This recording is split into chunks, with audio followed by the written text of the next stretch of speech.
నమస్తే welcome back to mercy study circle. నేను మీ మెర్సీని. అందరూ ఎలా ఉన్నారు ఫ్రెండ్స్? బాగున్నారా? ఈరోజు చెప్పుకోబోయే టాపిక్ ఏంటంటే 5th class EVS new syllabus నుండి టోటల్ లెసన్స్ సంబంధించిన 300+ బిట్స్ అయితే ఈ వీడియోలో అందించడం జరుగుతుంది. అలాగే టోటల్ లెసన్స్ సంబంధించిన పీడిఎఫ్ మీకు తక్కువ అమౌంట్కి అందించడం జరుగుతుంది. దానికి సంబంధించిన డీటెయిల్స్ ఏంటంటే డిస్క్రిప్షన్ మరియు కామెంట్ బాక్స్లో ఫోన్ నెంబర్ ఇచ్చాను. ఆ నెంబర్కి మీరు ఫోన్పే కానీ గూగుల్ పే కానీ చేసి అదే నెంబర్కి వాట్సాప్ చేసినట్లయితే మీ స్క్రీన్ షాట్ మీకు పీడిఎఫ్ అయితే సెండ్ చేయడం జరుగుతుంది friends. Book line to line ఇచ్చేసాను కాబట్టి ఈ పీడిఎఫ్ ఒక్కటి 5th క్లాస్ ఈవీఎస్ మొత్తం దీంట్లోనే ఉన్నాయి, చదివితే సరిపోతుంది. నేను గ్యారెంటీ ఇస్తున్నాను, దీనికి మించి ఒక్క బిట్ కూడా అడిగే అవకాశం అయితే లేదు. అలాగే మన ఛానల్ ఫస్ట్ టైం కనుక చూస్తున్నట్లయితే మీ అమూల్యమైన సబ్స్క్రైబ్ అయితే నాకు సపోర్ట్ చేయండి ఫ్రెండ్స్. మిగతా వాళ్ళగా నేను ఏ మెటీరియల్ నుంచి కానివ్వండి లేదా పీడిఎఫ్ నుంచి నేనైతే మీకు వీడియోస్ చేయట్లేదు. నేను ఓన్గా బిట్స్ ప్రిపేర్ చేసి నాకు టైం వేస్ట్ అయినా సరే మీకు టైం సేవ్ అయ్యే విధంగా లైన్ టు లైన్ పేజ్ నెంబర్స్తో అయితే ఇస్తున్నాను. సో నా కష్టాన్ని మీరు గుర్తించి మీ అమూల్యమైన సబ్స్క్రైబ్ అయితే నాకు సపోర్ట్ చేయండి ఫ్రెండ్స్. ఈ వీడియో నచ్చితే లైక్ చేయండి, అలాగే మన ఛానల్ చూస్తూ ఉండండి. లేట్ చేయకుండా టాపిక్లోకి అయితే వెళ్ళిపోదాం. 5th క్లాస్ ఈవీఎస్ 2020 మరియు 2023 బుక్స్ నుంచి తీసుకున్న bits. First and second lesson ప్రజలు, వలసలు, వాతావరణ మార్పు. ఫస్ట్ వన్, ప్రజలు మెరుగైన జీవనం కోసం కాలానుగుణంగా ఒక ప్రాంతం నుండి మరొక ప్రాంతానికి వెళ్ళడాన్ని ఏమంటారు? వలస. వలస వలన కొన్నిసార్లు ఆయా కుటుంబాల్లో మార్పులు జరగవచ్చును. వలసకు ప్రధానంగా 2 కారణాలు. అవి 1 సహజ కారణాలు, 2 ఆర్థిక కారణాలు. ఈ క్రింది వానిలో వలసకు సంబంధించిన సహజ కారణాలు వరదలు, తుఫానులు, భూకంపాలు మొదలైన ప్రకృతి వైపరీత్యాలు. ఈ క్రింది వానిలో వలసకు సంబంధించిన ఆర్థిక కారణం ఉద్యోగ బదిలీలు, పేదరికం, ఉద్యోగ అవకాశాలు, సంచార జీవనం, సామాజిక వలస. ఈ పేదరికం అనేది పాత టెక్స్ట్ బుక్లు అయితే దీంట్లో ఇచ్చారు, న్యూ టెక్స్ట్ బుక్లు అయితే దీంట్లో కల్పించారు. సో మనం న్యూ టెక్స్ట్ బుక్ ప్రామాణికంగా తీసుకోవాలి కాబట్టి సో దాన్ని బట్టి నేను ఇక్కడ పీడిఎఫ్ అయితే క్వశ్చన్స్ అయితే ఇచ్చాను. ప్రకాశం జిల్లా ప్రధాన పంట పొగాకు. పట్టణ ప్రాంతాల్లో మురికివాడలు ఏర్పడడానికి కారణం పేదరికం, ఆర్థిక నియంత్రణ లేకపోవడం, ప్రణాళిక లోపం.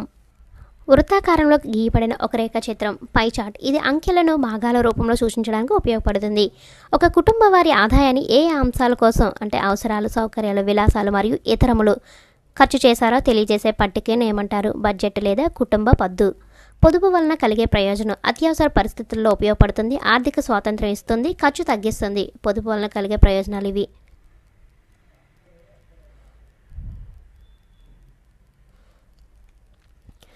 మనుషులు బతకడానికి కావలసిన కనీస సదుపాయాలు, అవసరాలు. సుఖవంతమైన జీవితం గడపడానికి అవసరమైన సదుపాయాలు, సౌకర్యాలు. ఎక్కువ ఖర్చుతో కూడిన ఎక్కువ సుఖవంతమైన సదుపాయాలు, విలాసాలు. నిత్యావసర సరుకులు, ఆహారం, కూరగాయలు, ఇల్లు మొదలైనవి ఈ అంశానికి చెందుతాయి. అవసరాలు. ఐరన్ పోలిక్ మాత్రల ఉపయోగము రక్తహీనతను తగ్గిస్తుంది. కలలు కనండి, ఆ కలలు సాకారం అయ్యే వరకు విశ్రమించకండి అని అన్నది అబ్దుల్ కలాం. అబ్దుల్ కలాం గారి పూర్తి పేరు అవుల్ పకీర్ జైనులబ్దీన్ అబ్దుల్ కలాం. అబ్దుల్ కలాం జన్మించిన రాష్ట్రం తమిళనాడు. 15 అక్టోబర్ 1931లో జన్మించారు. 27 జూలై 2015న సిల్లాంగ్, మేఘాలయలో మరణించారు. సముద్రం ఒడ్డున ఎగురుతున్న పక్షిని చూసి తను అలా ఎగరాలని కలలు కన్న రాష్ట్రపతి ఎవరు? అబ్దుల్ కలాం. అంటే ఎక్కడ మీకు బిట్టు మిస్ చేయకుండా అయితే ఇవ్వడం జరిగింది ఫ్రెండ్స్. మీకు టెక్స్ట్ బుక్ అవసరం లేదు. మిసైల్ మ్యాన్ ఆఫ్ ఇండియాగా పేరుగాంచిన వ్యక్తి అబ్దుల్ కలాం. అబ్దుల్ కలాం భారతదేశానికి 8వ రాష్ట్రపతిగా 2002 నుండి 2007 వరకు పనిచేశారు. 11వ రాష్ట్రపతిగా. సాధారణంగా ఒక ప్రాంతంలోని ఒక ఉష్ణోగ్రత, వర్షపాతం, తేమ మొదలైన పరిస్థితులను ఏమంటారు? వాతావరణం. విశ్వంలో ఒక సుందరమైన నీలి గ్రహం భూమి. ఈ క్రింది వానిలో వాతావరణ మార్పులు సంభవించడానికి కారణం చెట్లు నరకటం, వ్యర్థాలను, ఇంధనాలను మండించడం, గనుల తవ్వకం. ఈ క్రింది వానిలో వాతావరణ మార్పు ప్రభావం వరదలు, సునామీ, కరువు, మంచు కరగడం, అడవుల తగలబెట్టుట. వేడిగాలుల వలన అడవులు తగలబడిపోవడాన్ని ఏమంటారు? కార్చిచ్చు. ఆస్ట్రేలియా అడవుల్లో కార్చిచ్చు ప్రమాదంలో నశించిపోయిన జంతుజాలం 50 కోట్లకు పైగా. ఆస్ట్రేలియా అడవుల్లో కార్చిచ్చు ప్రమాదం జరిగిన సంవత్సరం 2020. మనం నివసిస్తున్న భూమి రోజురోజుకు వేడెక్కుతుంది. దీన్నే మనం డాష్ అంటున్నాము, గ్లోబల్ వార్మింగ్. క్రింది వానిలో సహజ వనరు నీరు, బొగ్గు, ఇంధనం. నెక్స్ట్, ఈ క్రింది వానిలో గ్లోబల్ వార్మింగ్ కారణము రీఫ్రిజిరేటర్లు, ఎయిర్ కండిషన్లు, మోటార్ వాహనాలు. భూమికి ఊపిరితిత్తులు లాంటివి అడవులు. 2018లో ఐక్యరాజ్య సమితి వాతావరణ మార్పు సదస్సులో తన ప్రసంగాన్ని వినిపించిన స్వీడన్కు చెందిన పర్యావరణ కార్యకర్త గ్రెటా థన్బర్గ్. చిప్కో ఉద్యమం జరిగిన సంవత్సరము 1970. ఇవి జీకే బిట్స్ కింద కూడా యూజ్ ఉంటాయి ఫ్రెండ్స్. హిందీ భాషలో చిప్కో అంటే అర్థము హత్తుకోవడం. పర్యావరణ పరిరక్షణకు మార్గము ప్లాస్టిక్ వాడకాన్ని నిరోధించడం, జనపనార సంచులను వాడటం, మొక్కలను నాటడం, అడవుల నరికివేతను అరికట్టడం, ఏసీలు, రీఫ్రిజిరేటర్ల వాడకం తగ్గించడం. మన ఆరోగ్యానికి, పర్యావరణానికి ప్రమాదకరమైనవి ఏంటంటే దీపావళి, నూతన సంవత్సరం సందర్భంగా టపాసులు కాల్చడం, క్రిస్మస్ సందర్భంగా చెట్లు కొనిఫర్ నరకడం, హోలీ పండుగ సందర్భంగా రసాయనిక రంగులు వాడటం. ఈ ఆకులో భోజనం చేయడం మంచి సాంప్రదాయము. అరటి ఆకులో ఈ లెసన్కి సంబంధించిన నినాదం: ప్రకృతిని కాపాడండి, భవిష్యత్తును కాపాడండి, మొక్కలను కాపాడండి, జీవితాలను కాపాడండి. నిజంగా మొక్కలను మనం కాపాడినట్లయితే మనల్ని అది భవిష్యత్తులో అయితే కాపాడుతుంది. సో ప్లీజ్ మీకు కొంచెం ప్లేస్ ఉన్నా సరే మొక్కలను అయితే నాటండి ఫ్రెండ్స్. థర్డ్ లెసన్ మనం ధరించే దుస్తులు. ఫోర్త్ లెసన్ అవయవ వ్యవస్థలు. ఎక్కడ స్కిప్ చేయకుండా ఎండ్ వరకు అయితే చూసండి. ఫస్ట్ వన్, మొక్కలు, జంతువుల నుండి లభించే దారాలను ఏమంటారు? సహజ దారాలు. రసాయనాలు ఉపయోగించి యంత్రాల ద్వారా తయారు చేసే దారాలను ఏమంటారు? కృత్రిమ దారాలు. మొక్కల నుండి తయారయ్యే సహజ దారాలు నూలు, జనపనార. జంతువుల నుండి తయారయ్యే సహజ దారాలు పట్టు, ఉన్ని. పత్తి మొక్కల కాయల నుండి దారాలు తీస్తారు. వీటిని చక్రాలపై ఒడికి నాణ్యమైన దారాలు తయారు చేస్తారు. ఈ కండెలను మగ్గంపై నేస్తారు. వీటిని ఏమంటారు? నూలు వస్త్రాలు. ఏ వస్త్రాలను చెమటను పీల్చుకొని శరీరాన్ని చల్లగా ఉంచుతాయి? నూలు. నూలు మెత్తగా తెల్లగా ఉంటుంది. వేసవిలో ఈ వస్త్రాలు ధరించడం మంచిది. నూలు వస్త్రాలు. క్రింది వానిలో మృదువైనది, అందమైనది? పట్టు. జనపనార సంచులు, తాళ్ళు, డిజైనర్ దుస్తులు వీటి నుండి తయారు చేస్తారు. జనపనార. లెనిన్ దుస్తులు వీటి నుండి తయారు చేస్తారు. అవిసె మొక్కల నుండి. టెర్లిన్ దుస్తులు అవిసె మొక్కల నుండి తయారు చేస్తారు. ఇది ఓల్డ్ టెస్ట్‌బుక్‌కి సంబంధించిన బిట్. అలాగే పట్టు పురుగు యొక్క గొంగలి పురుగు ఏ ఆకులను తింటుంది? మల్బరీ ఆకులు. ఉన్నితో తయారు చేసేవి స్వెటర్లు, రగ్గులు. ఈ ఉన్ని వస్త్రాలు మన శరీరాన్ని వెచ్చగా ఉంచుతాయి కాబట్టి శీతాకాలంలో ధరిస్తాము. పాలిస్టర్, టెర్లిన్, రేయాన్, నైలాన్ మొదలగు బట్టలను పరిశ్రమలో రసాయనాల ద్వారా తయారు చేసే వస్త్రాలను ఏమంటారు? కృత్రిమ వస్త్రాలు, సింథటిక్ వస్త్రాలు. ఇవి ఎక్కువ నాణ్యత, మన్నిక కలిగి ఉంటాయి. జల నిరోధిత గుడ్డతో తయారు చేసేవి గొడుగులు, రెయిన్ కోట్లు. ఈ క్రింది వానిలో కృత్రిమ దారం పాలిస్టర్, టెర్లిన్, రేయాన్, నైలాన్. ఎగ్జామ్లో అయితే క్రింది వాళ్ళ కృత్రిమ దారం కానిది ఏంటని అడిగాను, చూసుకోండి. వివిధ రాష్ట్రాల్లో మగవాళ్ళు ధరించే దుస్తులు: కేరళ లుంగీలు, రాజస్థాన్ కుర్తా, తమిళనాడు చొక్కా, ధోతి. ఓల్డ్ టెక్స్ట్ బుక్లో అయితే రాజస్థాన్లో అంగార్కా అని ఉంది. నెక్స్ట్, పశ్చిమ బెంగాల్లో మగవాళ్ళు ధరించే దుస్తులు కుర్తా, ధోతి. దుస్తులు మనకు ఏ విధంగా ఉపయోగపడతాయి? ఎండ, వాన, చలి నుండి రక్షిస్తాయి. చెమటను పీల్చుకొని శరీరాన్ని చల్లగా ఉంచుతాయి. క్రిములు, కీటకాలు, దుమ్ము, కాలుష్యం బారి నుండి మనలను కాపాడుతాయి. మనలను అందంగా కనబడేలా చేస్తాయి. వీచే గాలిని ఏమంటారు? పవనం. తేలికపాటి పవనాన్ని ఏమంటారు? బ్రీజ్. బలమైన పవనాన్ని ఏమంటారు? గేల్. గాలిమరల ద్వారా ఉత్పత్తి అయ్యే విద్యుత్తును ఏమంటారు? పవన విద్యుత్. కొన్ని ప్రాంతాల్లో గాలిమరల ద్వారా బావుల్లో నీటిని తోడి పంట పొలాలకు మళ్లిస్తారు. గాలి యొక్క ధర్మాలు చూసుకున్నట్లయితే శబ్దాలను మోసుకెళ్తుంది, శబ్దాలను ఉత్పత్తి చేస్తుంది, ఒత్తిడి కలుగజేస్తుంది, వాసనలను మోసుకెళ్తుంది, శ్వాస తీసుకోవడానికి గాలి స్థలాన్ని ఆక్రమిస్తుంది. గాలికి బరువు ఉన్నది. బయటకు కనిపించే అవయవాలు: చేతులు, కాళ్ళు, కళ్ళు. అంతర్గత అవయవాలని వేటినంటారు? మెదడు, గుండె, ఊపిరితిత్తులు, కాలేయం, మూత్రపిండాలు. మనం వీటిని నేరుగా చూడలేము. పెద్దవారిలో ఎముకల సంఖ్య 206. ఎముకల చట్రాన్ని ఏమంటారు? అస్థిపంజర వ్యవస్థ. ఈ క్రింది వాటిలో సరైనది. ఎముకల పెరుగుదల శరీరం పొడవు ఎదగడంలో సహాయపడుతుంది. అస్థిపంజర వ్యవస్థ కండరాలు కలిసి శరీరానికి ఆకారాన్ని, ఆధారాన్ని ఇస్తాయి. ఇవి అవయవాల కదలికకు తోడ్పడతాయి. మెదడును రక్షించేది కపాలం లేదా పుర్రె. ఊపిరితిత్తులను, గుండెను రక్షించేది ప్రక్కటెముకలు. వెన్నెముక శరీరాన్ని నిటారుగా ఉండేటట్లు చేస్తుంది. బాహ్య చెవి లేదా పిన్న మరియు ముక్కు చివరి భాగం డాష్ అనే మెత్తని ఎముకతో నిర్మితమై ఉంటుంది.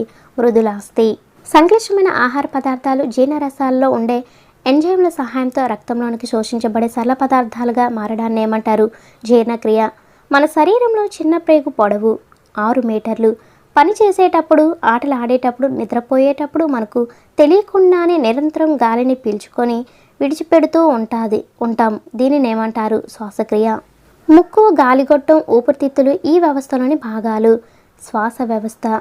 ఈ క్రింది వాక్యాలను పరిశీలించండి. మనం గాలిని పీల్చడం ఉచ్ఛ్వాస, మనం గాలిని విడిచిపెట్టడం నిశ్వాసం. గాలి ఉచ్ఛ్వాస, నిశ్వాసాలను శ్వాసించడం అంటారు. నెక్స్ట్, ఈ క్రింది వాక్యాలను పరిశీలించినట్లయితే ఉచ్ఛ్వాస సమయంలో ఊపిరితిత్తులు వ్యాకోచిస్తాయి, నిశ్వాస సమయంలో ఊపిరితిత్తులు సంకోచిస్తాయి. మనం విడిచే గాలిలో ఎక్కువగా ఉండేవి కార్బన్ డైఆక్సైడ్ మరియు నీటి ఆవిరి. ఊపిరితిత్తుల నుంచి గాలి బయటకు విడవడాన్ని ఏమంటారు? నిశ్వాసం. గుండె, రక్తం మరియు రక్తనాళాలు కలిసి డాష్ను ఏర్పరుస్తాయి. రక్త ప్రసరణ వ్యవస్థ. సో 5th క్లాస్ అనేది కాకుండా చూడండి ఎన్ని బిట్స్ ఉన్నాయి. చాలామంది 5th క్లాసే కదా ఏముంటాయిలే బిట్స్ అనుకుంటారు. చాలా వరకు మనకు తెలియని బిట్స్ కూడా ఉన్నాయి. రక్త ప్రసరణ వ్యవస్థలో భాగము గుండె, రక్తము, రక్తనాళాలు. ధమనులు, సిరలు మరియు రక్తకేశ నాళికలు అనేవి రక్తనాళాలు. క్రింది వానిలో సరైనది. పుపుస ధమనులో చెడు రక్తం ఉంటుంది. సిరలు శరీర భాగాల నుంచి చెడు రక్తం గుండెకు చేరుస్తాయి. పుపుస సిరలలో మంచి రక్తం ఉంటుంది. గుండెకు సంబంధించి ఈ క్రింది వాటిలో సరైనది. దీనిలో 4 గదులు ఉంటాయి. పైన ఉండే 2 చిన్న గదులను కర్ణికలు అంటారు. క్రింద ఉన్న 2 పెద్ద గదులను జఠరికలు అంటారు. మన శరీరంలో సరిపోయే స్థాయిలో రక్తం ఉండాలంటే తీసుకోవాల్సిన ఆహారము వేరుశెనగలు, బెల్లం, నువ్వులు, గుడ్లు, పాలు, ఆకుకూరలు. రక్తంలో 3 రకాల రక్త కణాలు ఉంటాయి. ఒకటి ఎర్ర రక్త కణాలు, తెల్ల రక్త కణాలు, రక్త ఫలికలు. రక్తం ఎరుపు వర్ణంలో కనిపించడానికి కారణమైన ప్రోటీన్ హిమోగ్లోబిన్. పిల్లలు రక్తహీనత అధిగమించేందుకు ఆంధ్రప్రదేశ్ ప్రభుత్వం మధ్యాహ్న భోజనంలో పిల్లలకు ఏం సరఫరా చేస్తుంది? పల్లి చిక్కీలు. మన శరీరంలో అధికమైన అనవసరమైన ద్రవాలు బయటకు పంపించే వ్యవస్థను ఏమంటారు? విసర్జక వ్యవస్థ. విసర్జక వ్యవస్థలో భాగాలు మూత్రపిండాలు, ఊపిరితిత్తులు, చర్మం, కాలేయము. మూత్రపిండాలు ఈ ఆకారంలో ఉంటాయి. చిక్కుడు గింజ ఆకారంలో ఉంటాయి. రక్తంలోని మలినాలను తొలగించేవి మూత్రపిండాలు. ఊపిరితిత్తులు డాష్ వంటి నిర్మాణం కలిగి ఉంటాయి. స్పాంజీ. మన శరీరంలో అతిపెద్ద అవయవం చర్మం. ఇది మన శరీరంలో అదనపు నీటిని, లవణాలను చర్మరంధ్రాల ద్వారా చెమట రూపంలో బయటకు విసర్జిస్తుంది. మన శరీరంలోని వ్యర్థాలను తొలగించడానికి ఉపయోగపడేవి నీరు, పీచు పదార్థాలు. మెదడు, వెన్నెముక మరియు నాడులు కలిపి ఏమంటారు? నాడీ వ్యవస్థ. నాడులు సమాచారాన్ని శరీర భాగాల నుంచి మెదడుకు, మెదడు నుంచి శరీర భాగాలకు తీసుకొని పోతాయి. శరీర భాగాల పనితీరును నియంత్రించేవి మెదడు, వెన్నెముక, నాడులు. ఈ క్రింది వానిలో జ్ఞానేంద్రియాలు కళ్ళు, చెవులు, ముక్కు, నాలుక, చర్మం. మనం సీతాకోక చిలుక రంగులను, కోయిల పాటలను, గులాబీ పరిమళాలను, పచ్చని గడ్డి మెత్తదనాన్ని ఆస్వాదించగలుగుతున్నాం. దీనికి కారణం నాడీ వ్యవస్థ సమర్థవంతమైన పని విధానమే. ఆక్సిజన్ పోషకాలను అన్ని శరీర భాగాలకు సరఫరా చేయడంలో తోడ్పడేది రక్త ప్రసరణ వ్యవస్థ. శరీరంలోని అధికమైన నీటిని, రక్తంలోని మలినాలను శరీరం నుండి విసర్జించేది విసర్జక వ్యవస్థ. శరీరంలో అన్ని వ్యవస్థలు సక్రమంగా పనిచేయేలా చూసే వ్యవస్థ నాడీ వ్యవస్థ. 5th లెసన్ వ్యవసాయం. ఫస్ట్ వన్, వరి సాగులో వివిధ దశలు. దుక్కి దున్నడం, చదును చేయటం, నాట్లు వేయటం, నీరు పెట్టడం, ఎరువులు వేయట, సస్యరక్షణ, పంట కోత, నూర్చడం, ఎగరబోయడం లేదా తూర్పార పట్టడం, నిల్వ చేయడం, మర పట్టించడం. ఈ పంట పండించడానికి అధిక పరిమాణంలో నీరు అవసరం. వరి. రైతులు పంట దిగుబడులకు ఈ ఎరువులను ఉపయోగిస్తారు. కంపోస్ట్ ఎరువులు లేదా సేంద్రియ ఎరువులు. వరి మొక్కలకు వ్యాధులు సోకి పంట నాశనమైతే దాన్ని నివారించడానికి క్రిమి సంహారకాలను వాడతారు. వరి సాగులో ఆ దశ. సస్య రక్షణ. Repeat again. వరి మొక్కలకు వ్యాధులు సోకి పంట నాశనమైతే దాన్ని నివారించడానికి క్రిమి సంహారకాలను వాడతారు. వరి సాగులో ఆ దశ ఏమిటి? సస్య రక్షణ. గింజలను ఊకను వేరు చేసే వరి సాగు దశ ఏంటంటే ఎగరబోయడం లేదా తూర్పార పట్టడం. ఇంగ్లీష్లో అయితే విన్నోయింగ్ అంటారు. పొలానికి నీటిని సరఫరా చేయడాన్ని ఏమంటారు? నీటి పారుదల. ఈ పంటను నీరు ఆధారిత పంటగా చెప్తారు. వరి సాగుకి నీరు ముఖ్యమైన వనరు. వ్యవసాయానికి నీరు సరఫరా 4 రకాలుగా చేస్తారు. ఒకటి క్షేత్ర నీటిపారుదల, ఇంగ్లీష్లో ఫీల్డ్ ఇరిగేషన్ అంటారు. ఇరిగేషన్ అంటే నీటిపారుదల. 2 చాలు నీటిపారుదల, ఇంగ్లీష్లో furrow irrigation. 3rd one sprinkler నీటిపారుదల, ఇంగ్లీష్లో అయితే స్ప్రింక్లరే సేమ్గా ఉంటుంది, స్ప్రింక్లర్ ఇరిగేషన్. 4th వన్ బిందు సేద్యం, ఇంగ్లీష్లో డ్రిప్ ఇరిగేషన్. ఒక్కొక్కసారి ఈ 4 ఆప్షన్స్లో అడుగుతారు. ఎగ్జామ్ అయితే నేను పెట్టిన ఎగ్జామ్లో మాత్రం ఇలా ఇంగ్లీష్లో ఆప్షన్స్ ఇచ్చాను, చూసుకోండి ఫ్రెండ్స్. వర్షపాతం తగినంతగా లేనప్పుడు ఈ విధానం ద్వారా పొలానికి నీరు సరఫరా చేస్తారు. క్షేత్ర నీటిపారుదల లేదా ఫీల్డ్ ఇరిగేషన్. ఈ విధానంలో చాళ్ళు మరియు కందకాలు త్రవ్వి వాటి ద్వారా పొలానికి నీరు సరఫరా చేస్తారు. చాలు నీటిపారుదల లేదా ఫర్రో ఇరిగేషన్. ఈ విధానంలో నియంత్రిత పద్ధతుల్లో ప్రత్యేక పైపుల ద్వారా వర్షం వలె నీటిని చల్లుతారు. Sprinkler irrigation. నీటి గొట్టాన్ని చిన్న చిన్న రంధ్రాలు చేసి నేలపై ఉంచి నీరు ఈ రంధ్రాల ద్వారా నేరుగా పంట మొక్కల వేళ్లకు చేర్చే విధానం బిందు సేద్యం, ఇంగ్లీష్లో డ్రిప్ ఇరిగేషన్. వ్యవసాయంలో ఉపయోగించే సాంప్రదాయ పనిముట్లు నాగలి, గడ్డపార, విత్తనాలు, గొర్రు, కొడవలి. వ్యవసాయంలో ఉపయోగించే ఆధునిక పనిముట్లు వరి నాట్ల యంత్రం, వరి కోత యంత్రం. మొక్కల పెరుగుదల, పంట దిగుబడి దీనిపై ఆధారపడి ఉంటుంది. నేల సారం. ఎరువులను ఉపయోగించడం ద్వారా పంట పెరుగుదల దిగుబడిని పెంచవచ్చు. ఈ క్రింది వాటిలో సహజ ఎరువులు: కంపోస్ట్, మొక్కల అవశేషాలు, ఆవు పేడ, జంతువుల విసర్జితాలు. రసాయనిక ఎరువులు నేలలో ఉండిపోయి నేల సారాన్ని తగ్గిస్తాయి. పంటలను వీటి నుండి రక్షించాలి. హానికరమైన కీటకాలు, తెగుళ్ళ వ్యాధులు, జంతువుల నుండి మనము పంటలను రక్షించాలి. తెగుళ్ళ నుండి రక్షించడానికి క్రిమిసంహారకాలను ఉపయోగిస్తారు. మొక్కల్లో పరాగ సంపర్కం మరియు విత్తనాలు ఏర్పడటంలో ప్రముఖ పాత్ర వహించేవి సీతాకోకచిలుకలు, తేనెటీగలు. గొంగళి పురుగు మాత్గా మారి పంటను నాశనం చేస్తుంది. ఒక్కొక్కసారి ఎగ్జామ్లో గొంగళి పురుగు ఏ విధంగా మారి పంటను నాశనం చేస్తుందని అడగొచ్చు. మాత్గా మారి. సీతాకోకచిలుక జీవచక్రం చూసుకున్నట్లయితే గుడ్డు, లార్వా, ప్యూపా, ఇమాగో. కప్ప జీవచక్రం ఈ క్రింది వాటిలో సరైనది. గుడ్లు, తోక కప్ప లేదా టాడ్పోల్, కాళ్ళు కలిగిన టాడ్పోల్, చిరు కప్ప, ఫైనల్గా కప్ప. టాడ్పోల్స్ అని వీటిని అంటారు. తోక కప్పలు లేదా కప్ప లార్వాలను టాడ్పోల్స్ అంటారు.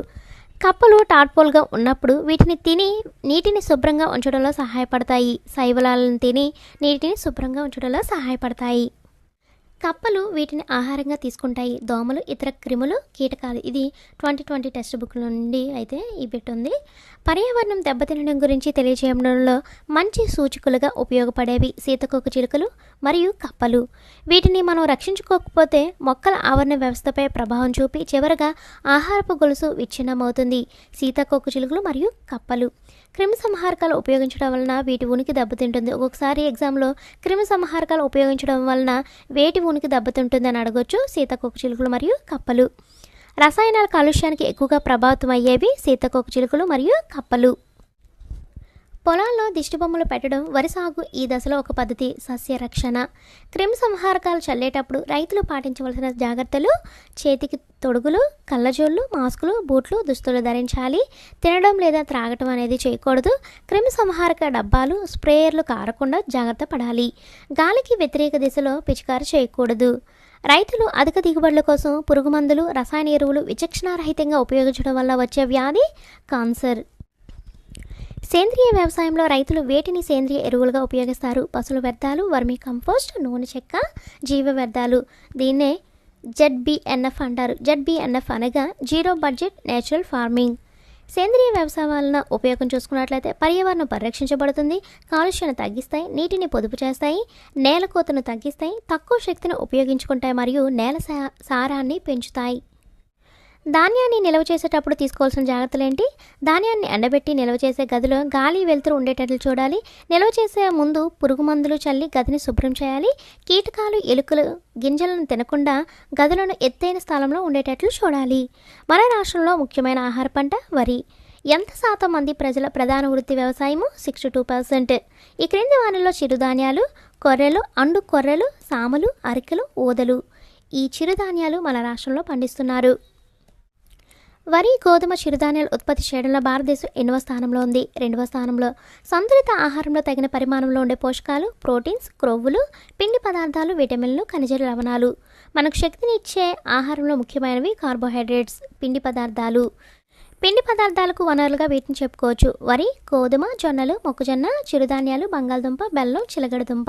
శరీర పెరుగుదలకు సహాయపడే ఆహార పదార్థాలు: పెసలు, మినుములు, కందులు, శనగలు, పప్పు ధాన్యాలు, కాయధాన్యాలు, బఠానీలు, గుడ్లు, మాంసం. ఇవి ఒక్క పెరుగుదలకు మాత్రమే కాకుండా ఎక్కువ శక్తిని ఇవ్వడానికి మరియు గాయాలను తగ్గించడంలో కూడా ఉపయోగపడతాయి.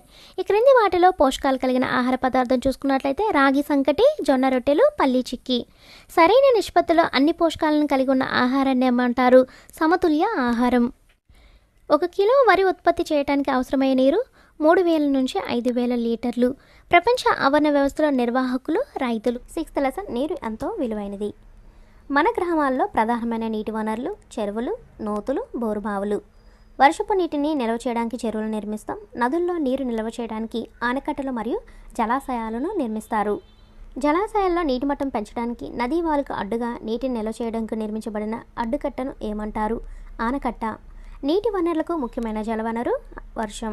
ఆనకట్టలను వీటికి ఉపయోగిస్తారు: విద్యుత్ ఉత్పత్తికి, నీటిపారుదలకు, తాగడానికి. ఆనకట్టల వలన ఫలితాలు: వినోదం, వరదల నియంత్రణ, నీటి సరఫరా, జల విద్యుత్, వ్యర్థాల నిర్వహణ, నదుల దిక్సూచి, వన్యజీవులకు ఆవాసం, జల వ్యవహారం, ఈత కొట్టడం మొదలైన వినోదాత్మక కార్యక్రమాలకు కూడా ఆలవాలంగా ఉంటాయి.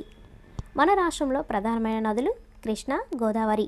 మన రాష్ట్రంలో గోదావరి, కృష్ణ, వంశధార, నాగావళి, పెన్నా నదులు ముఖ్యమైనవి. నెక్స్ట్, కృష్ణా నదిపై నిర్మించిన బహుళార్థ సాధక నిర్మాణాలు Nagarjuna Sagar, Srisailam. Sir Arthur Cotton barrage ఏ నదిపై ఎక్కడ నిర్మించబడింది? గోదావరి, ధవళేశ్వరం.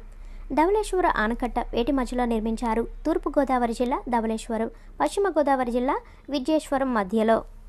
భారతదేశంలో పొడవైన నదుల్లో గంగా నది తర్వాత కృష్ణానది ఎన్నవ స్థానం ఆక్రమించింది? 4వ స్థానం. కృష్ణానది జన్మస్థానం మహారాష్ట్ర పశ్చిమ కనుమల్లో డాష్ మహాబలేశ్వరం.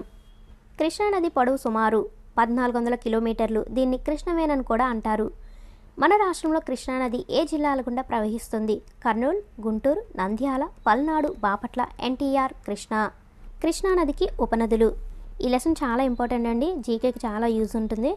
భీమా, గాయత్రి, ఘటప్రభ, కొయిన, మలప్రభ, మున్నేరు, నిర, పాలెం, పంచగంగ, తుంగభద్ర, వేమన, వైరా నదులు అనేవి కృష్ణానదికి ఉపనదులు. ఆంధ్రప్రదేశ్, తెలంగాణ రాష్ట్రాలను పాక్షికంగా వేరు చేస్తూ చివరిగా కృష్ణా జిల్లా అంశుల దీవి వద్ద బంగాళాఖాతంలో కలుస్తుంది. నాగార్జున సాగర్ అనే పెద్ద మానవ నిర్మిత బహుళార్థ సాధక ప్రాజెక్టు ఏ సంవత్సరంలో కృష్ణానదిపై నిర్మించబడింది? 1967లో. ఇది భారతదేశంలో ఉన్న 7 వింతల్లో ఒకటి. నాగార్జున సాగర్ ఆనకట్ట వీటి మధ్యలో నిర్మించబడింది. ఆంధ్రప్రదేశ్ రాష్ట్రంలో పల్నాడు జిల్లా, నాగార్జునకొండ తెలంగాణ రాష్ట్రంలో నల్గొండ జిల్లా మధ్యలో. నాగార్జున సాగర్ ఎడమ కాలువ, కుడి కాలువ పేర్లు వరుసగా. ఎడమ కాలువ లాల్ బహదూర్, కుడి కాలువ జవహర్. ప్రకాశం బ్యారేజ్ ఏ నదిపై నిర్మించారు? కృష్ణానదిపై. ప్రకాశం బ్యారేజ్ పొడవు 1.2 కిలోమీటర్స్. ప్రకాశం బ్యారేజ్ను ఎప్పుడు ప్రారంభించారు? ప్రకాశం బ్యారేజ్ను 1954లో శంకుస్థాపన చేసి 1957లో ప్రారంభించారు. న్యూ టెక్స్ట్ బుక్లో డైరెక్ట్గా 1957లో ప్రారంభించారని ఉంది. ఇక్కడ ఓల్డ్ టెక్స్ట్ బుక్లో 1954లో శంకుస్థాపన చేశారని ఉంది. ప్రకాశం బ్యారేజ్ను ప్రారంభించిన ఉమ్మడి ఆంధ్ర రాష్ట్ర మొట్టమొదటి ముఖ్యమంత్రి టంగుటూరి ప్రకాశం పంతులు. ఇక్కడ 2 బిట్స్ ఉన్నాయి చూడండి. ప్రకాశం బ్యారేజ్ను ప్రారంభించిన వారు ఎవరు అంటే టంగుటూరి ప్రకాశం పంతులు. అలాగే ఉమ్మడి ఆంధ్ర రాష్ట్ర మొట్టమొదటి ముఖ్యమంత్రి ఎవరు అంటే టంగుటూరి ప్రకాశం పంతులు. కృష్ణానది ఒడ్డున ఉన్న పవిత్ర స్థలాలు మహాబలేశ్వరం, ఆలంపూర్ జోగులాంబ, విజయవాడ కనకదుర్గ, అమరావతి, అమరేశ్వరం. కృష్ణానది ఒడ్డున ఉన్న పవిత్ర స్థలాల్లో లేనిది ఏంటి అని ఎగ్జామ్లో అడగొచ్చు. సో ఇలా గుర్తుపెట్టుకోండి. కృష్ణానది ఒడ్డున గల నగరాలు సంగిలి, కరడ, విజయవాడ. సో దీన్ని ఇంకొకలాగా కూడా అడుగుతారు. కృష్ణానది ఒడ్డున ఉన్న సంగిలి, కరడ నగరాలు ఏ రాష్ట్రానికి చెందినవి? మహారాష్ట్ర. ప్రముఖ పర్యాటక ప్రదేశమైన భవానీ దీపం ఎక్కడ కలదు? విజయవాడ. ఏ సంవత్సరంలో కర్నూలు నగరానికి తుంగభద్ర నది వలన వరద వచ్చింది? 2009.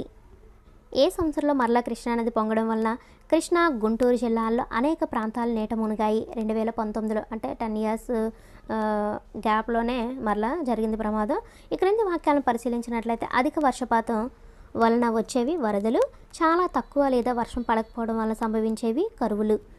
ఎక్కువ వర్షం పడని జిల్లా ఏంటంటే అనంతపురం. తొట్లవల్లూరు మండలం ఏ జిల్లాకు చెందినది? కృష్ణా జిల్లా. 7th లెసన్ మనకు ఎవరు సేవ చేస్తారు? కర్నూలు జిల్లాలోని అల్లూరు గ్రామం అందుకున్న పురస్కారం స్వచ్ఛతే సేవ. మనకు ఎవరు సేవ చేస్తారన్న పాఠంలో పచ్చదనం, పరిశుభ్రతకు మారుపేరుగా ఉన్న గ్రామం అల్లూరు. ఇలా కూడా క్వశ్చన్ అడిగే అవకాశం ఉంది. ప్రజలకు అవసరమైన సౌకర్యాలు అందించడానికి సేవ చేసే వ్యవస్థను ఏమంటారు? ప్రభుత్వం. ప్రభుత్వం అనగా ప్రజలకు అవసరమైన సౌకర్యాలు అందించే ఒక సేవా వ్యవస్థ. మన దేశంలో ఎన్ని స్థాయిల్లో ప్రభుత్వాలు ఉన్నాయి? 3 స్థాయిల్లో. ఒకటి స్థానిక ప్రభుత్వం, రాష్ట్ర ప్రభుత్వం, కేంద్ర ప్రభుత్వం. గ్రామాలు, పట్టణాలు, నగరంలో ఉండే స్థానిక ప్రభుత్వాన్ని ఏమంటారు? స్థానిక ప్రభుత్వం. ఎన్ని సంవత్సరాలు పైబడిన గ్రామస్తులచే గ్రామ పంచాయతీ సభ్యులు ఎన్నుకోబడతారు? 18 సంవత్సరాలు పైబడిన గ్రామస్తులచే గ్రామ పంచాయతీ సభ్యులు ఎన్నుకోబడతారు. ఎన్ని సంవత్సరాలకు ఒకసారి పంచాయతీని ఎన్నుకుంటారు? ప్రతి 5 సంవత్సరాలకు ఒకసారి పంచాయతీని ఎన్నుకుంటారు. గ్రామ పంచాయతీ పెద్ద నాయకుడు లేదా గ్రామ పంచాయతీ పెద్ద ఎవరు అని అడుగుతారు, లేదా గ్రామ పంచాయతీ నాయకుడు ఎవరిని అడుగుతారు? సర్పంచ్. సర్పంచ్ పదవీ కాలము 5 సంవత్సరములు. గ్రామీణ ప్రాంత ప్రజలకు వారికి కావలసిన సేవలు పారదర్శకతతో అందించడానికి ప్రభుత్వం కొంతమంది ఉద్యోగులచే ఏర్పాటు చేసిన వ్యవస్థ గ్రామ సచివాలయం. ప్రతి గ్రామ సచివాలయంలో ప్రజలకు సేవలు అందించడానికి ఎంతమంది ఉద్యోగులు ఉంటారు? 11 మంది. కొన్ని గ్రామాలు కలిసి ఒక డాష్ ఏర్పడును మండలం. మన రాష్ట్రంలోని మండలాల సంఖ్య 679. మన రాష్ట్రంలోని మండలాల సంఖ్య 676. ఇది 2020 టెక్స్ట్ బుక్లో ఇలా ఇచ్చారు 676. న్యూ టెక్స్ట్ బుక్లో ఏమో 679. సో ఇదే మీరు మెయిన్గా తీసుకోవాలి. మండల స్థాయిలోని అన్ని సంక్షేమ అభివృద్ధి కార్యక్రమాలు నిర్వహించేవారు మండల అభివృద్ధి అధికారి. మండల పరిషత్ అధ్యక్షుడు వీరిచే ఎన్నుకోబడతారు ఎంపీటీసీ సభ్యులచే. మండల పరిషత్తులను ఓటర్లు ఈ ఎంపీటీసీ సభ్యులు ఎన్నుకుంటారు. ఎంపీటీసీల పదవీ కాలము 5 సంవత్సరములు. ఈ క్రింది వారిలో మండల పరిషత్ కార్యాలయం విధి. ఎగ్జామ్లో అయితే విధి కానిది ఏంటని అడిగాను. ఇక్కడ డైరెక్ట్గా మీకు క్వశ్చన్ ఆన్సర్ తెలియాలి కాబట్టి ఇక్కడ మీకు చదువుకోవడానికి వీలవుతుందని చెప్పి డైరెక్ట్ క్వశ్చన్ ఆన్సర్ ఇస్తున్నాను. అక్కడైతే ఆప్షన్ బట్టి మీకు కన్ఫ్యూజన్లో ఉంటాయి.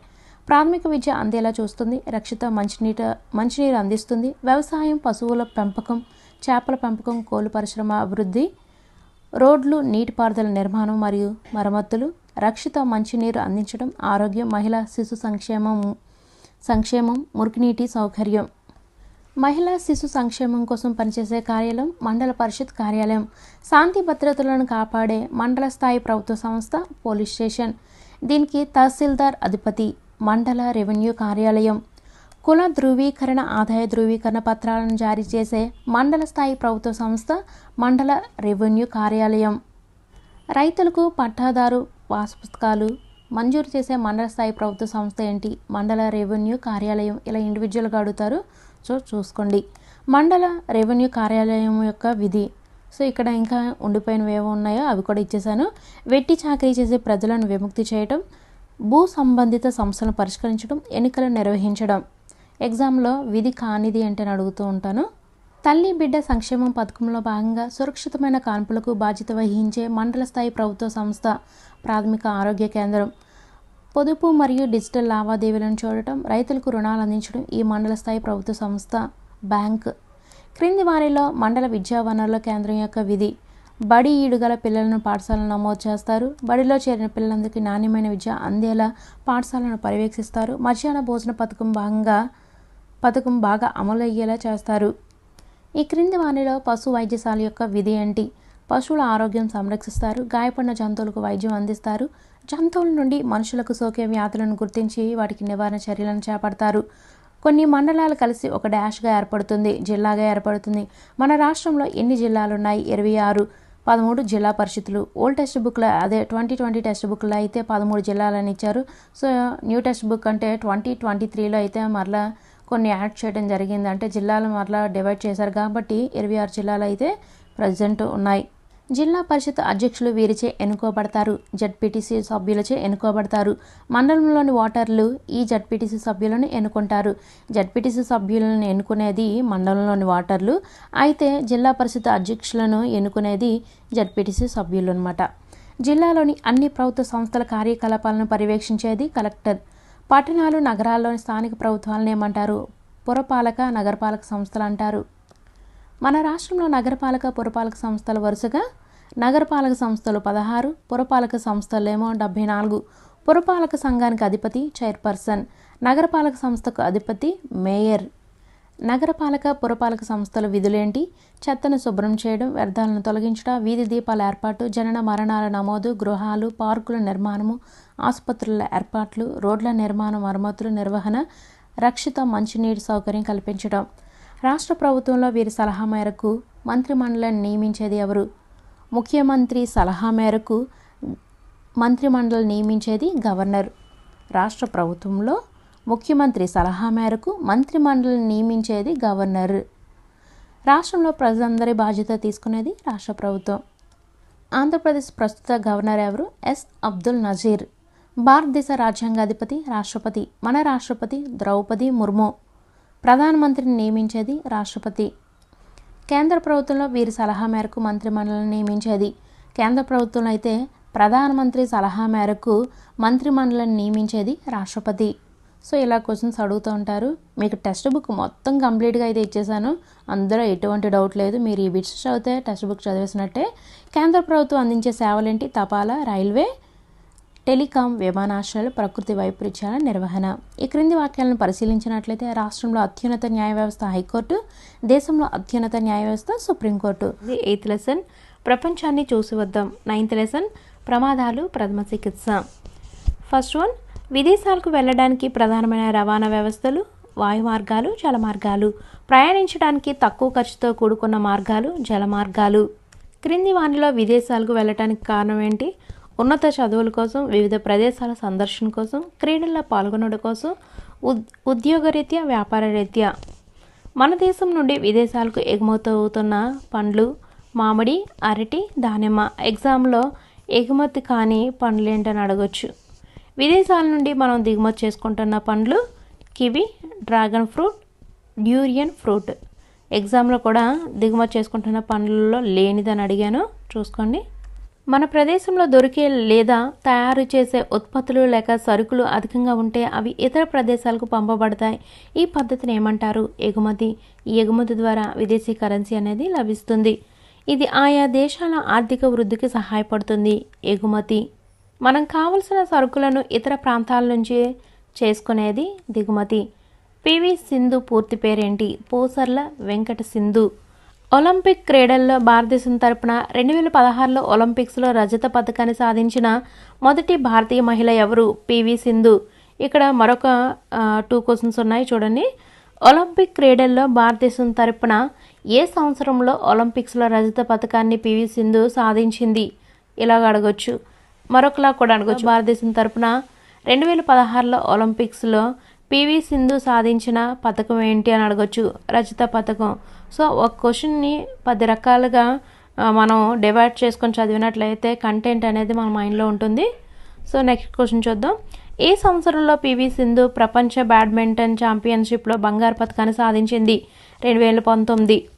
పివి సింధు ఆటల్లో పాల్గొనే సందర్భంలో ఏ దేశాలు సందర్శించింది? Switzerland, Malaysia, Rio de Janeiro. PV సింధుని భారత ప్రభుత్వం గౌరవించిన పురస్కారాలేంటి? పద్మభూషణ్, పద్మశ్రీ, రాజీవ్ ఖేల్ రత్న. ఎగ్జామ్లో పివి సింధుని భారత ప్రభుత్వం గౌరవించిన పురస్కారాల్లో లేనిది అని అడిగాను. Next one.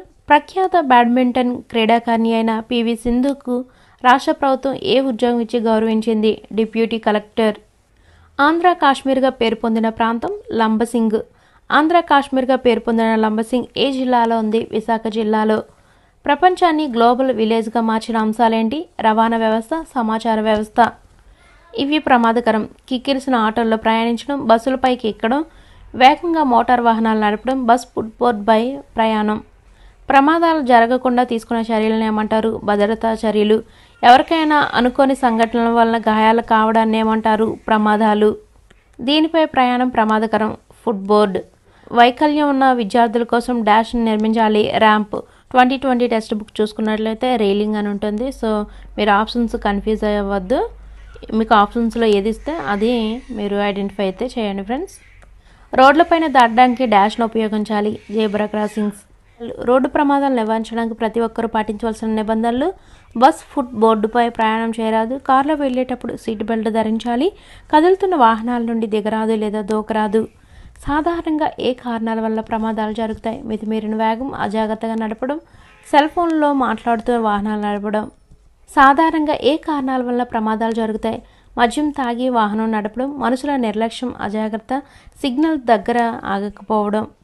పడవ ప్రమాదాలు జరగడానికి ప్రధాన కారణాలు: అనుభవం లేని వ్యక్తులు పడవలు నడపటం, పరికరాల వైఫల్యం, సుడిగుండాలు, పరిమితికి మించి జనాలను ఎక్కించడం. బస్సు లేదా కారు ఢీకొట్టినప్పుడు, సైకిల్ మీద నుంచి కింద పడినప్పుడు, ఆటలాడేటప్పుడు, కొన్నిసార్లు గాయపడినప్పుడు ఆసుపత్రికి వెళ్లే లోపు బాధితుడికి అందించాల్సిన తక్షణ చికిత్సను ఏమంటారు? ప్రథమ చికిత్స. ప్రథమ చికిత్స పెట్టెలో లేని వస్తువు. నేను ఇక్కడ క్వశ్చన్లో లేని వస్తువు అని అడిగాను. ఎగ్జామ్లో అయితే అలా ఉంటుంది. ఇక్కడ ప్రథమ చికిత్స పెట్టెలో ఉండే వస్తువులు ఏంటి అని అర్థం ఇక్కడ. అయితే నేను ఇక్కడ ఎడిట్ చేయడం మర్చిపోయాను. దూది, tincture, iodine, ointment, medicated plaster, కత్తెర, bandage cloth, antiseptic cream, petroleum jelly, సబ్బు, జ్వరమానిని. ఇవి ప్రథమ చికిత్స పెట్టెలో ఉండే వస్తువులు. ఎగ్జామ్లో లేని వస్తువు ఏంటని అడిగాను. గాయాలకు ప్రథమ చికిత్స: తడి దూదిని ఉపయోగించి గాయాన్ని సబ్బు నీటితో కడిగి యాంటీసెప్టిక్ లోషన్తో కానీ శుభ్రం చేయాలి. దూదితో టింక్చర్, అయోడిన్ కానీ యాంటీసెప్టిక్ క్రీమ్ కానీ రాయాలి. గాజు గుడ్డతో కట్టి పైన ప్లాస్టర్ వేయాలి. కాలిన గాయాలకు ప్రథమ చికిత్స చూసుకున్నట్లయితే కాలిన గాయంపై కొంతసేపు చల్లనీరు పోయాలి. కాలిన గాయం తీవ్రమైనది అయితే లేపనం పోయాలి. కాలిన గాయం పైన ఏర్పడిన నీటి బొబ్బలను చదవకూడదు, కట్టకూడదు. ఐస్ ఉపయోగించకూడదు. కుక్క కాటుకు ప్రథమ చికిత్స. కుక్క కరిచిన ప్రాంతాన్ని బాగా సబ్బు లేదా యాంటీసెప్టిక్ లోషన్తో కడగాలి. గాయాన్ని ప్లాస్టర్తో కానీ గాజుగుట్టతో కానీ కట్టకూడదు. పాము కాటుకు ప్రథమ చికిత్స. మొదట కాటు వేయబడిన భాగాన్ని నిశ్చితంగా పరిశీలించి కుట్టినది విషసర్పమో కాదో నిర్ధారించుకోవాలి.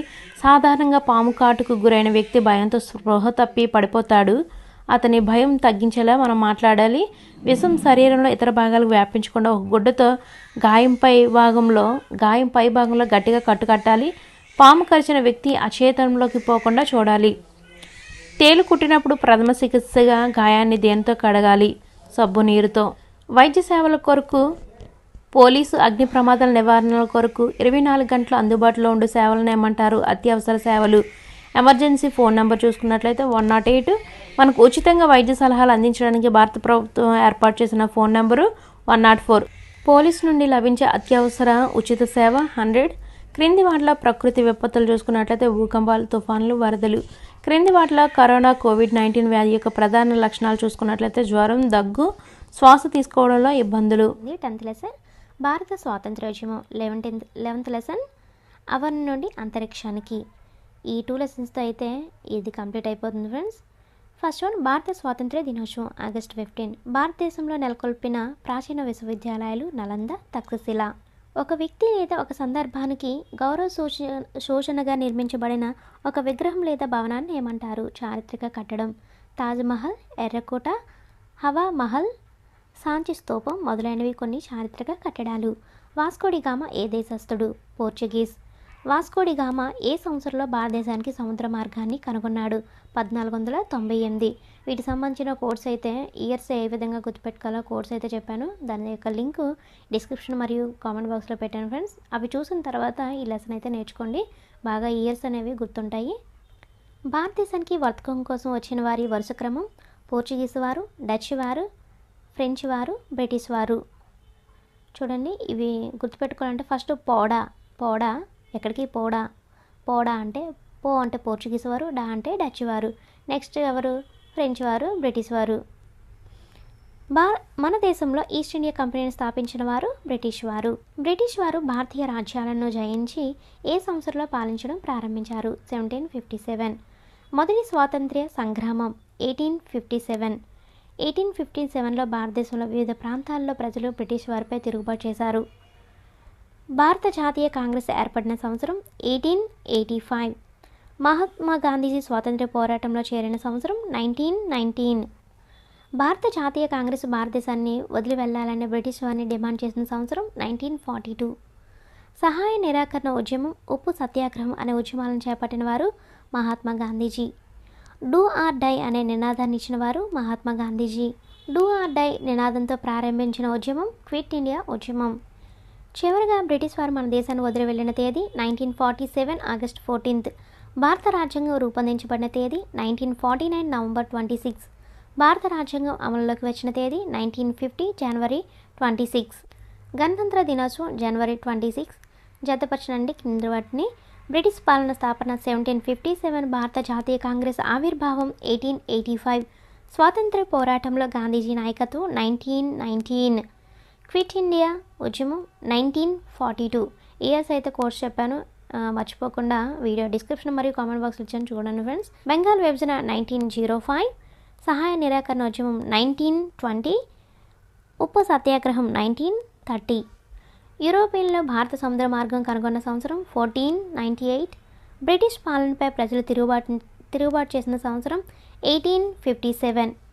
సముద్ర మార్గం ద్వారా ప్రపంచాన్ని చుట్టూ వచ్చిన మొదటి వ్యక్తి ఫెర్డినాండ్ మాజిలాన్. ఈయన పోర్చుగీస్ నావికుడు. క్రింది వానిలో భూమికి నమూనా గ్లోబ్. ఇది భూమి మీద రకరకాల ప్రాంతాలను గుర్తించడానికి ఉపయోగపడుతుంది. గ్లోబ్ మీద నిలువుగా గీబడిన ఊహారేఖలను ఏమంటారు? రేఖాంశాలు. గ్లోబ్ మీద అడ్డంగా గీబడిన ఊహారేఖలను ఏమంటారు? అక్షాంశాలు.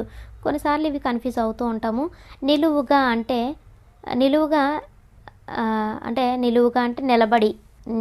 నిలబడింది ఎవరు? రేఖ నిలబడింది, అలా గుర్తుపెట్టుకోండి. లేదా ఇక్కడ చూడండి, అడ్డుగా అక్షాంశాలు అలాగైనా గుర్తుపెట్టుకోండి. గ్లోబును అడ్డంగా 2 సమాన భాగాలకు విభజించే అక్షాంశాలని ఏమంటారు? భూమధ్య రేఖ. గ్లోబు నిలువుగా 2 సమాన భాగాలకు విభజించే రేఖాంశాన్ని ఏమంటారు? Prime meridian. వివిధ దేశాల గడియారాలను గడియారాలు వేరువేరు సమయాలకు చూపించడానికి గల కారణం ఏంటంటే భూమి చలనం. మనం నివసిస్తున్న భూమి చలిస్తూ ఉండటమే దీనికి కారణము. భూమి తన చుట్టూ తాను తిరగడాన్ని ఏమంటారు? భూభ్రమణం. భూమి తన చుట్టూ తాను ఒకసారి తిరగడానికి పట్టే సమయం 24 గంటలు. పగలు రాత్రి ఏర్పడటానికి కారణం భూభ్రమణం. భూమి తన చుట్టూ తాను తిరుగుతూ సూర్యుని చుట్టూ తిరగడాన్ని ఏమంటారు? పరిభ్రమణం. భూ పరిభ్రమణానికి పట్టే సమయం 365 రోజులు.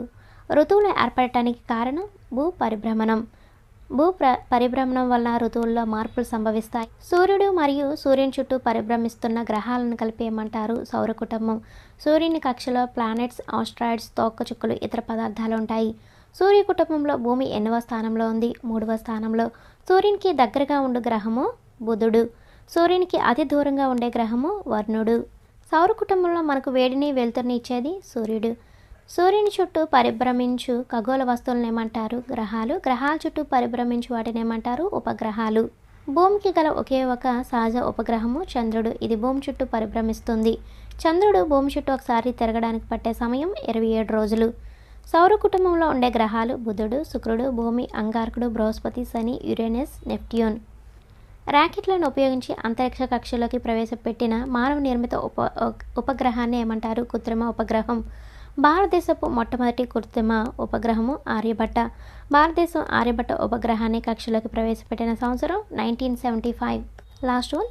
చంద్రయాన్ 2 కృత్రిమ ఉపగ్రహాన్ని ప్రయోగించిన తేదీ July 22, 2019.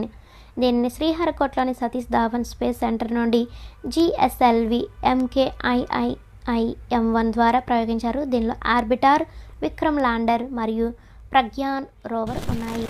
సో ఇది టీచర్స్ టోటల్ 330+ బిట్స్ అయితే ఈ వీడియోలో అందించడం జరిగింది. దీనికి సంబంధించిన మీకు PDF కావాలి అనుకుంటే డిస్క్రిప్షన్ మరియు కామెంట్ బాక్స్లో ఇచ్చిన నెంబర్కి జీపే కానీ ఫోన్పే కానీ చేసినట్లయితే అదే నెంబర్కు మీరు స్క్రీన్ షాట్ వాట్సాప్ ద్వారా సెండ్ చేసినట్లయితే మీకు PDF అయితే సెండ్ చేయడం జరుగుతుంది.